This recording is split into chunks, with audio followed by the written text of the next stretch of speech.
नमस्कार, जय हिंद, वंदे मातरम। एक बार फिर से आपका बहुत बहुत स्वागत है हमारे YouTube चैनल के अंदर।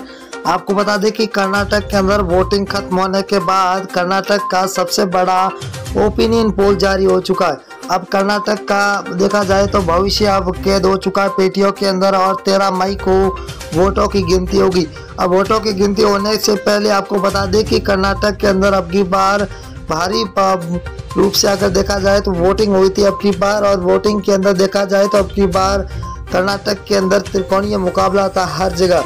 अब मुकाबले में त्रिकोणीय मुकाबले में किसकी बन सकती है सरकार, सबसे बड़ी अपडेट हम आपके बीच में लेकर हाजिर हुए हैं। बहुत ही बड़ा ओपिनियन पोल जारी हो चुका है चुनाव खत्म होने के बाद में। अब 10 मई को विधानसभा चुनाव थे, अब 10 मई को विधानसभा चुनाव खत्म हो चुके हैं। सबसे बड़ी अपडेट भी जारी हो चुकी है कि कर्नाटक के अंदर इतनी भारी वोटिंग होने के बाद में अब कर्नाटक के अंदर किसकी बन सकती है सरकार। सबसे बड़ी अहम बात यह है कि कर्नाटक के अंदर त्रिकोणीय मुकाबला था और त्रिकोणीय मुकाबले के अंदर कर्नाटक में किसकी सरकार बनेगी वो हम कह नहीं सकते, परंतु आपको बता दें कि चुनाव खत्म होने के बाद सी वोटर टीम नाउन और फलोदी सट्टा बाजार सर्वे ने सबसे बड़ा ओपिनियन पोल सर्वे जारी कर दिया। अब कर्नाटक का भविष्य पेटियों के अंदर कैद हो चुका। 224 सीटों पर कर्नाटक के अंदर 10 मई को मतदान हुआ था और 13 मई को अब वोटों की गिनती होगी। सबसे बड़ा ओपिनियन पोल जारी हो चुका है। हर एक सीट के बारे में आपको बताया जाएगा कि कौन सी सीट किस पार्टी को मिलती हुई दिखाई दे। सीटों में से पहली सीट की अगर मैसूर जिला जहां पर को 10 सीट है, 10 में से बीजेपी को 3, जेडीएस को 2, कांग्रेस को 7 सीट मिल रही है, तो अन्य को यहाँ पर 0 सीट पर मिलता हुआ दिखाई दे रहा है। अगर हम बांगलकोट की बात करें तो कुल 7 सीटें, जहाँ बीजेपी को 2, जेडीएस को 1, कांग्रेस को 3 और अन्य के खाते में 1 सीट जाती हुई दिखाई दे रही है। बेल्लारी की बात करें, बेल्लारी जिले के अंदर 9 सीट है, 9 में से बीजेपी को 3, जेडीएस को 2, कांग्रेस को 4, यहाँ पर अन्य को 0 सीट मिलती हुई दिखाई दे रही है। अगर हम धारवाड़ की बात करें तो कुल 7 सीट है, 7 में से बीजेपी को 3, जेडीएस को 1, कांग्रेस को 2 सीट, यहाँ पर अन्य का खाता खोलता हुआ दिखाई दे रहा, अन्य को 1 सीट मिलती हुई दिखाई दे रही है। अगर हम कोलार जिले की बात करें तो कुल 5 सीट है, 5 में से बीजेपी को 2, जेडीएस को 0, कांग्रेस यहाँ पर 3 पर है, तो यहाँ पर अन्य को 0 सीट मिलती हुई दिखाई दे रही है। उत्तर कन्नड़ की बात करें तो कुल 6 सीट है, 6 में से बीजेपी को 2, जेडीएस 0 पर है, तो कांग्रेस यहाँ पर 4 सीटों पर सबसे आगे चलती हुई दिखाई दे रही है। अगर हम बात करें कर्नाटक के 200 सीटों 224 में से चित्रकूट है, जहां पर कुल 6 सीटें, बीजेपी को 2, जेडीएस को 1, कांग्रेस को यहाँ पर 3 सीटें मिलती हुई दिखाई दे रही है। यहाँ पर जेडीएस का खाता खुलता हुआ दिखाई दे रहा है। तो अगला जिला है हसन। हसन के अंदर कुल 7 सीटें, 7 में से बीजेपी को 3, जेडीएस को 1, तो कांग्रेस यहाँ पर 3 सीटों पर है, तो अन्य को खाते में 0 सीट जाती हुई दिखाई दे रही है।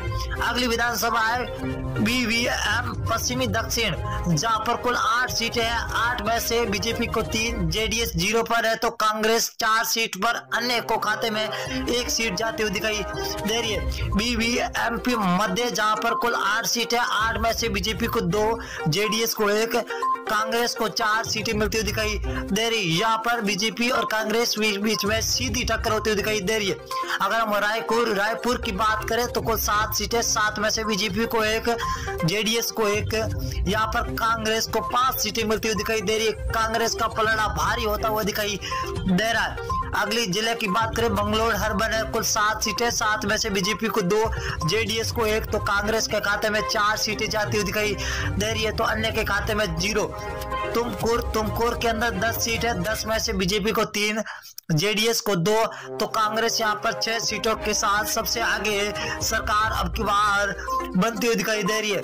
दामनगेरे की बात करें तो दामनगेरे के अंदर है कुल 8 सीटें, 8 में से बीजेपी को 2, जेडीएस को 2 और कांग्रेस के खाते में 4 सीटें जाती हुई दिखाई दे रही है।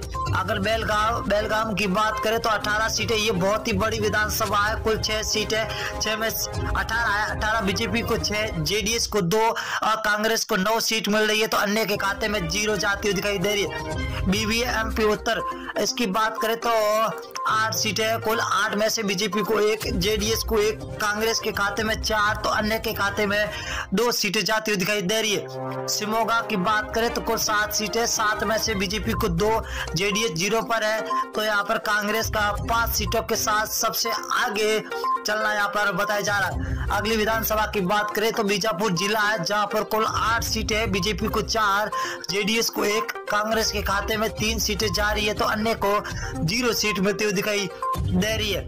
अगले जिले की बात करें तो मंडुया है, मंडुया के अंदर है 7 सीटें, 7 में से बीजेपी को 1, जेडीएस को 1, कांग्रेस के खाते में 5 सीटें जाती हुई दिखाई दे रही है। तो कर्नाटक के अंदर है बीजेपी और कांग्रेस के बीच में सीधी टक्कर।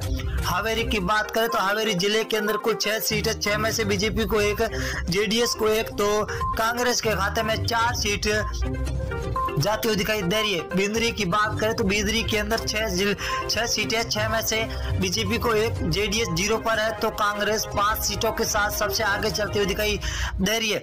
गुलबर्गा की बात करें तो गुलबर्गा जिले के अंदर 9 विधानसभा है, जहां बीजेपी को 4, जेडीएस को 2, कांग्रेस को 2 सीटें मिलती हुई दिखाई दे रही है। अगली विधानसभा की और बात करेंगे तो चिकमगलूर है, जहां पर कुल 5 सीटें, 5 में से बीजेपी को 3, जेडीएस को 1, तो कांग्रेस को 1 सीट मिलती हुई दिखाई दे रही है।